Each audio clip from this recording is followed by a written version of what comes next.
नमस्कार, आपके साथ मैं हूं आदित्य कुमार। मुस्कान को लेकर चर्चा खूब हो रही है। 14 दिन बाद मुस्कान एक दूसरे के सामने आए। 14 दिन की न्यायिक हिरासत जब समाप्त हुई तो मुस्कान और साहिल की कोर्ट में पेशी हुई। दोनों को न्यायिक हिरासत में रखा गया था और फिलहाल यह कहा जा रहा है कि दोनों की न्यायिक हिरासत को भी बढ़ा दिया गया है। लेकिन एक जो सबसे बड़ी बात देखने को मिली वो ये कि दोनों के चेहरे पर शिकन नहीं थी, बल्कि बिछड़ जाने का गम था कि वो बिछड़ गए हैं। आप जानते हैं कि जिस तरीके से मुस्कान ने किया है वो सबको पता है। पूरे 14 दिन बाद दोनों ने एक दूसरे को देखा है।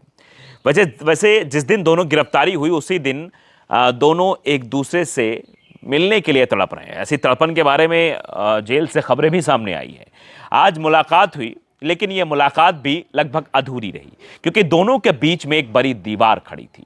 दोनों एक दूसरे को देख तो सकते थे, एक दूसरे की आवाज सुन सकते थे, एक दूसरे से बात भी कर सकते थे, लेकिन एक दूसरे को छू नहीं सकते थे। दरअसल दोनों की हिरासत खत्म हुई तो उन्हें कोर्ट में पेश किया गया। साहिल और मुस्कान को जब कोर्ट में पेश किया गया तो उनके चेहरे पर शर्मिंदगी के भाव नहीं थे। उनको कहीं से भी यह नहीं लग रहा था कि उन्होंने जो किया है उससे पूरे देश में गुस्सा है। यह नहीं दिख रहा था कि उन्हें अपने किए पर कोई पछतावा है, बल्कि एक दूसरे से मिलने की तड़प जरूर साफ साफ दिखाई दे रही थी। अभी तक पुलिस ने दोनों को आमने सामने बैठाकर दोबारा से पूछताछ भी नहीं की है, इसलिए दोनों ने एक दूसरे से मिलना भी नहीं हो पाया और वो बेचैनी उनके चेहरे पर साफ देखी जा रही थी। लेकिन अपने पति को मारने वाली मुस्कान को अपनी की गई करतूत पर किसी तरीके का पश्चाताप नहीं दिख रहा था, बल्कि वो अपने प्रेमी से मिलने के लिए तड़प रही थी और तड़प अभी भी देखी जा रही है क्योंकि ये पेशी ऑनलाइन तरीके से हुई थी, जिसके चलते एक दूसरे के सामने थे, एक दूसरे को देख सकते थे, उनकी आवाज भी एक दूसरे को बखूबी सुनाई दे रही थी। लेकिन दोनों का आमना सामना वैसे नहीं हुआ जिसकी मांग मुस्कान और साहिल लगातार कर रहे थे।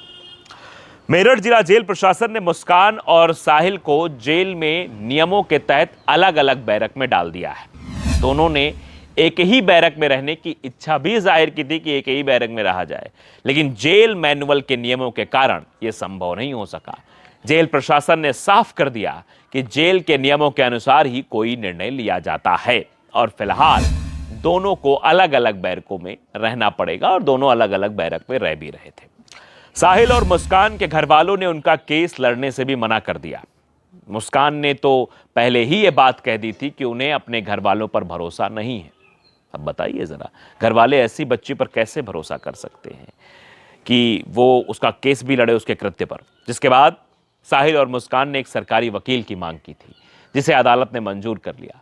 मेरठ जिला विधिक सेवा प्राधिकरण के सचिव उदयवीर सिंह ने यह बात बताई कि आरोपियों को कानूनी सहायता उपलब्ध कराना न्यायिक प्रक्रिया का एक जरूरी हिस्सा भी होता है। इसके तहत रेखा जैन को उनका वकील नियुक्त किया गया है। रेखा जैन ने जेल में जाकर दोनों से मुलाकात भी की थी और उनके पक्ष में अदालत में दलीलें भी वही पेश करेंगी। जांच में यह बात भी सामने आई है कि अपने पति सौरभ की हत्या के बाद मुस्कान और साहिल हिमाचल प्रदेश भाग गए थे, जिसके कई वीडियो भी आपने सोशल मीडिया पर देखे होंगे, जहां नशे में धुत होकर दोनों ने खूब मस्तियां भी की थी।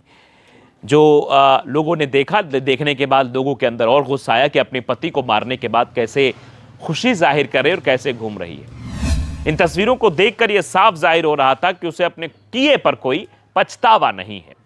जेल प्रशासन ने दोनों को उनकी पसंद के अनुसार जेल में काम करने की अनुमति भी दी है। मुस्कान ने सिलाई कढ़ाई का काम सीखने की इच्छा जताई, जबकि साहिल से जब पूछा गया तो उसने खेती किसानी में अपनी रुचि दिखाई। जेल प्रशासन ने उनकी मांग को फिलहाल स्वीकार कर लिया है और दोनों को उनके काम में शामिल कर दिया गया है कि अपना अपना काम करो। इससे न केवल वे जेल में समय व्यतीत कर सकेंगे, बल्कि उनके आचरण पर भी पैनी नजर रखी जाएगी। फिलहाल एक बात तो यह बिल्कुल तय है कि पति की जान अपने प्रेमी के साथ लेने वाली मुस्कान के लिए जल्द ही जेल से बाहर आना आसान नहीं दिख रहा है, क्योंकि यह कांड सिर्फ और सिर्फ एक कांड नहीं है, बल्कि देश की अस्मिता से भी जुड़ा हुआ है।